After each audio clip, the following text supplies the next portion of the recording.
Diqqat, Rossiyadagi migrantlar uchun ajoyib xushxabar. Endi 10 sentyabrgacha ruxsat berildi. Amnistiya 10 sentyabrgacha uzaytirildi. Rossiya hukumati noqonuniy yurgan chet el fuqarolarining hujjat olishi mumkin bo'lgan amnistiya muddatini 2025-yil 10 sentyabrgacha uzaytirdi. Bu haqda Sputnik Qirg'iziston agentligi Qirg'iz Respublikasi Tashqi ishlar vazirligiga tayanib xabar bermoqda. Ma'lum bo'lishicha, amnistiyaning uzaytirilishi boshqa davlatlar fuqarolari bo'lgan muhojirlarga ham tegishli.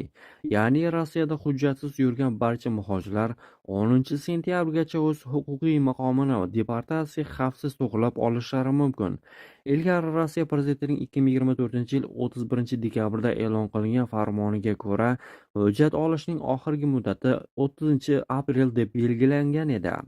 Amnistiya haqidagi farmon rasman 2024-yilning 31 dekabrida amal qilsa ham, hujjatlar qabuli faqat joriy yilning mart oyidan boshlandi.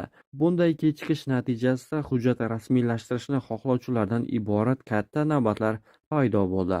Migratsiya markazlari va Rossiya Ichki ishlar vazirligining migratsiya bo'linmalarida navbatlarning ko'payishi oqibatida bir qator shaharlarda tartibsizliklar kuzatila boshladi.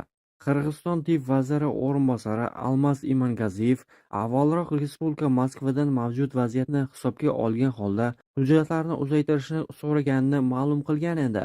Amnistiyaning uzaytirilishi kutilgan bo'lishiga qaramay, muhojirlarga soddalashtirilgan tartibda hujjat rasmiylashtirishni kechiktirmaslik tavsiya etiladi.